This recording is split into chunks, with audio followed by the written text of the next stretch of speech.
Subscribe कीजिए हमारे इस यूट्यूब चैनल स्टडी स्टार्स 27 को और लेटेस्ट वीडियो के लिए इस बेल आइकन को क्लिक करें। हेलो स्टूडेंट, मैं दीपेश केसरवानी आपको भारत का प्राचीन इतिहास पढ़ा रहा। और भारत के प्राचीन इतिहास में आज हम लोग देखने वाले हैं मौर्य वंश के बारे में। तो पिछले वीडियो में हम लोगों ने देखा था हर्यक वंश, शुंग वंश और नंद वंश के बारे में। और लास्ट में हम लोगों ने देखा था कि जो घनानंद थे नंद वंश के शासक, उसकी हत्या चाणक्य के सहायता से चंद्रगुप्त मौर्य ने कर दी थी। अब उसके बाद देखेंगे हम लोग आगे मौर्य वंश। उसके बाद मौर्य वंश की स्थापना हुई। समय अवधि देखिए 322 ईसा पूर्व से 184 ईसा पूर्व तक। संस्थापक हुए चंद्रगुप्त मौर्य। चलिए देखते हैं हम लोग इसके बारे में।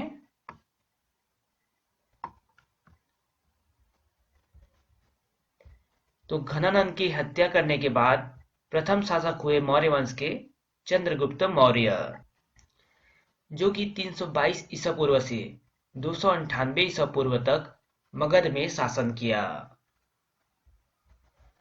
राजधानी थी पाटलिपुत्र, तो इन्होंने भी अपनी राजधानी पाटलिपुत्र को बनाया। और चंद्रगुप्त मौर्य के गुरु या फिर इस वंश के प्रधानमंत्री जो थे वो थे चाणक्य, जिसे कौटिल्य और विष्णुगुप्त भी कहा जाता है।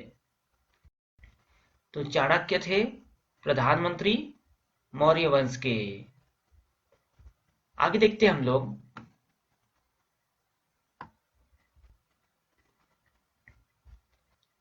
धर्म की बात करें तो चंद्रगुप्त मौर्य जैन धर्म के अनुयायी थे।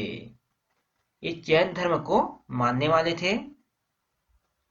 और चंद्रगुप्त मौर्य मगध की राजगद्दी पर 322 ईसा पूर्व में बैठते हैं। याद रखना, एग्जाम में से पूछा जाता है कि चंद्रगुप्त मौर्य कब मगध के शासन में आते हैं, तो 322 ईसा पूर्व में।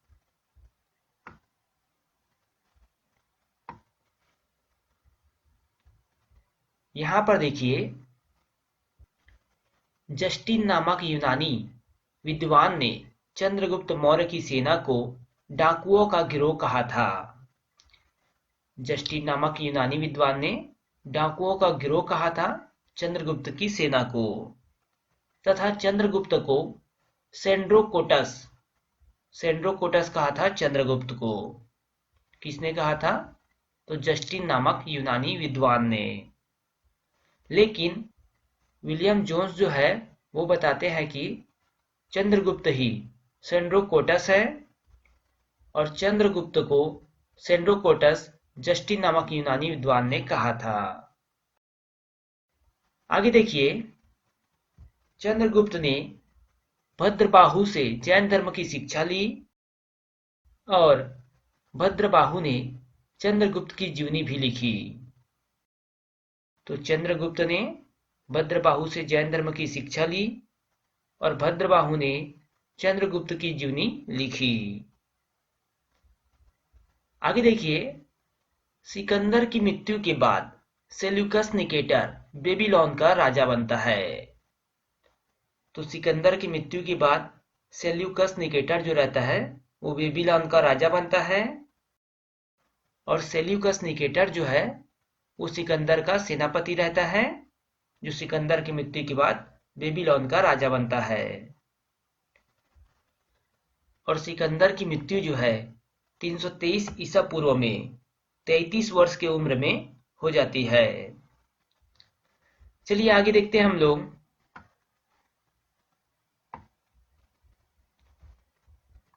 मेगस्थनीज जो रहता है वो सेल्यूकस निकेटर का राजदूत रहता है, जो चंद्रगुप्त के दरबार में रहता था, और मेगस्थनीज के द्वारा लिखी गई पुस्तिका इंडिका है। तो इंडिका नामक पुस्तक लिखी है मेगस्थनीज ने, और मेगस्थनीज जो था वो सेल्यूकस निकेटर का राजदूत था, जो कि चंद्रगुप्त के दरबार में रहता था। 305 ईसा पूर्व में चंद्रगुप्त ने सेल्यूकस निकेटर को हराया, और सेल्यूकस निकेटर ने अपनी पुत्री कार्नेलिया अपनी पुत्री कार्नेलिया की शादी चंद्रगुप्त मौर्य के साथ कर दी तथा युद्ध की संधि शर्तों के अनुसार 4 प्रांत काबुल, कंधार, हेरात और मकरान, ये 4 प्रांत जो है वो सेल्यूकस निकेटर ने चंद्रगुप्त मौर्य को दिए। तो ये चारों प्रांत जो है मौर्य गुप्त के साम्राज्य में शामिल हो जाता है। यहाँ पर देखिए चंद्रगुप्त के द्वारा सुदर्शन झील बनवाई गई है।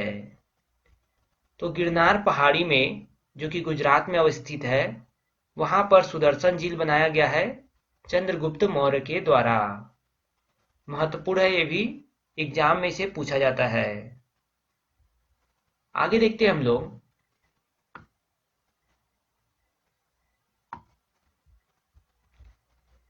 चंद्रगुप्त मौर्य के नाम का पहला अभिलेख रुद्रदामन के जूनागढ़ अभिलेख से प्राप्त होता है। चंद्रगुप्त मौर्य के नाम से पहला अभिलेख जो था वो रुद्रदामन के जूनागढ़ अभिलेख से प्राप्त होता है।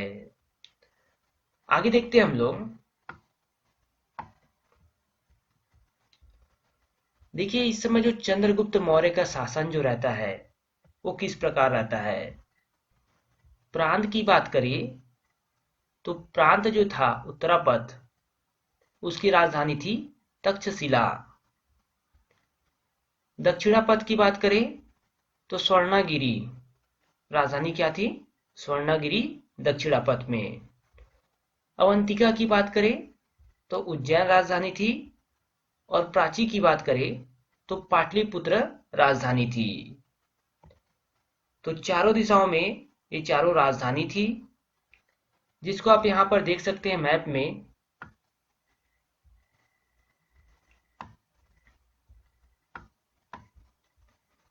देखिए यहां पर है प्राची, यहां पर है दक्षिणापथ, यहां पर है आपका तक्षशिला और ये आपका उत्तरापथ। तो आप देख सकते हैं कितना लंबा यहाँ पर ये जो फैला हुआ जगह है इतना, ये मौर्य काल के अंतर्गत था। तो बाद में और बढ़ जाता है अशोक के काल में। देखते हैं हम लोग ऊपर।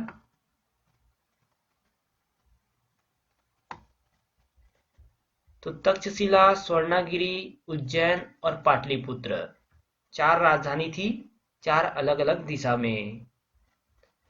5वां प्रांत की बात करें तो कलिंग जो था 5वां प्रांत था, जो कि वर्तमान में भी उड़ीसा है, जिसकी राजधानी तोसली को सम्राट अशोक ने जोड़ा था। तो 5वां प्रांत था कलिंग, जिसे सम्राट अशोक ने जोड़ा था अपने साम्राज्य में। आगे देखते हैं हम लोग।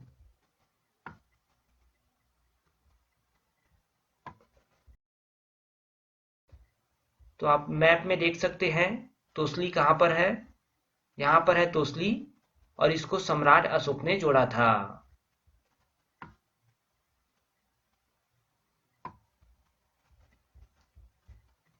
देखिए चंद्रगुप्त मौर्य के साम्राज्य का विस्तार। चंद्रगुप्त मौर्य के साम्राज्य का जो विस्तार था वो उत्तर पश्चिम में ईरान सीमांत तक था। तो ईरान तक के इसका साम्राज्य फैला हुआ था चंद्रगुप्त मौर्य का। दक्षिण में उत्तरी कर्नाटक, मैसूर तक। तो दक्षिण क्षेत्र में नीचे तरफ जो है कर्नाटक के मैसूर तक फैला हुआ था। पूर्व की बात करें तो मगध तक फैला हुआ था पूर्व में, और पश्चिम की बात करें तो सोपारा सौराष्ट्र तक। तो ये जो है चारों दिशाओं में इस प्रकार फैला हुआ था चंद्रगुप्त मौर्य का साम्राज्य। तो इसी मैप में आप देखिए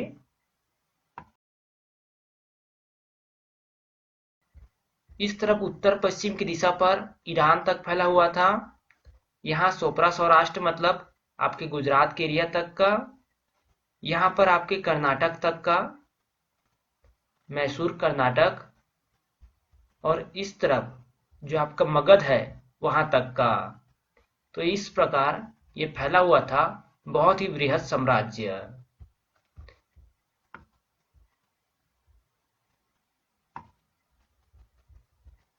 तो देखिए, विशाल साम्राज्य पर शासन करने वाला यह भारत का प्रथम शासक था चंद्रगुप्त मौर्य।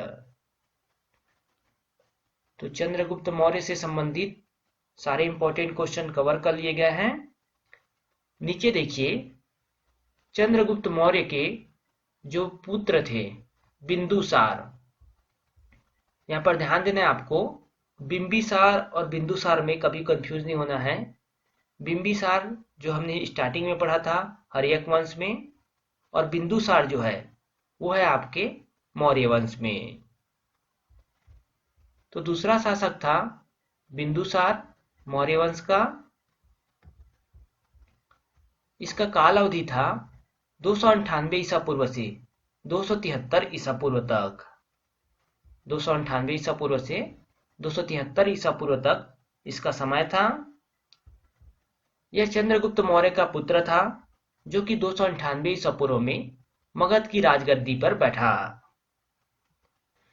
चंद्रगुप्त मौर्य का पुत्र बिंदुसार जो कि 298 ईसा पूर्व में मगध की राजगद्दी पर बैठा।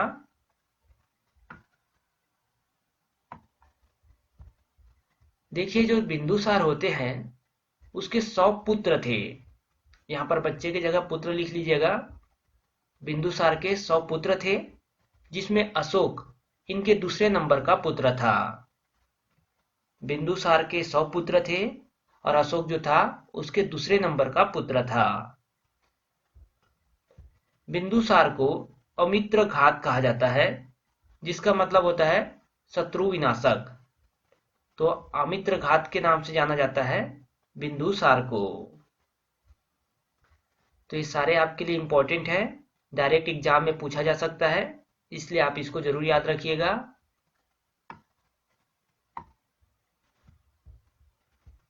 देखिए, बिंदुसार का अन्य नाम की बात करें तो वायु पुराण में भद्रसार, वायु पुराण में भद्रसार, और जैन धर्म में सिंहसेन नाम था बिंदुसार का। बिंदुसार आजीवक संप्रदाय का अनुयायी था। तो बिंदुसार आजीवक संप्रदाय का अनुयायी था, ये महत्वपूर्ण है। और आजीवक संप्रदाय जो है उस समय कर्मकांड, ईश्वर या फिर पुनर्जन्म पर नहीं मानती थी। तो इसके अनुयायी थे बिंदुसार।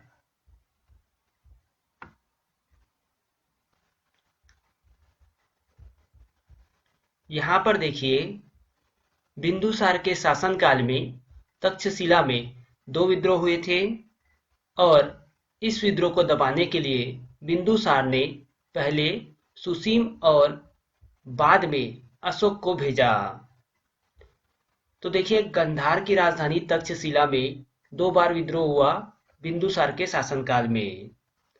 तो पहले विद्रोह में सुसीम को भेजा जो कि बिंदुसार का सबसे बड़ा बेटा था, और दूसरे विद्रोह में अशोक को भेजा जो कि उसका दूसरे नंबर का बेटा था। तो 2 विद्रोह हुए थे, और ये पूछा जाता है एग्जाम में कि पहले और बाद में किसे भेजा था बिंदुसार ने तक्षशिला के विद्रोह में। आगे देखिए, बिंदुसार को 2 समुद्रों का विजेता कहा जाता है। तो बिंदुसार 2 समुद्रों का विजेता कहलाता है। पहला तो अरब सागर और दूसरा बंगाल की खाड़ी। 2 समुद्रों का विजेता था बिंदुसार। आगे देखते हैं अब। स्ट्रोबो के अनुसार सीरिया के शासक एंटीयोकस प्रथम ने बिंदुसार के दरबार में डाइमेकस नामक राजदूत को भेजा था। स्ट्रोबो जो कि यूरोपीय विद्वान था, और उसके अनुसार सीरिया के शासक एंटीयोकस ने बिंदुसार के दरबार में डाइमेकस नामक राजदूत को भेजा था, और इसे ही मेगास्थनीज का उत्तराधिकारी माना जाता है। तो जो डाइमेकस है उसे मेगास्थनीज का उत्तराधिकारी मतलब उसका पुत्र माना जाता है। तथा एथिनियस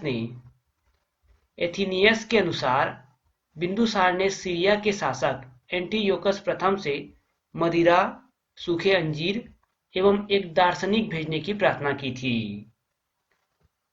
तो एंटीयोकस ने भेजे थे डाइमेकस नाम के राजदूत और बिंदुसार ने एंटीयोकस से मदिरा, सूखे अंजीर और एक दार्शनिक की मांग की थी। तो ये भी आपके एग्जाम में पूछा जाता है कि कौन सा राजदूत बिंदुसार के शासनकाल में आया था। आगे देखते हैं हम लोग। बौद्ध विद्वान तारानाथ ने बिंदुसार को 16 राज्यों का विजेता बताया है। तो 16 राज्यों का विजेता थे बिंदुसार और इसको बताया है बौद्ध धर्म के जो विद्वान थे तारानाथ, उन्होंने। तो चंद्रगुप्त जो है वो जैन धर्म के उपासक थे और उनकी मृत्यु जो हुई है वो उपवास के कारण हुई है। और कहाँ पर हुई है? तो कर्नाटक में चंद्रगिरी पहाड़ी में, और स्थान था श्रवणबेलगोला का स्थान। तो यहाँ पे आपके चंद्रगुप्त और बिंदुसार से संबंधित जितने भी महत्वपूर्ण चीजें थी वो कंप्लीट हो जाता है। आगे हम लोग पढ़ेंगे सम्राट अशोक के बारे में अगले वीडियो में।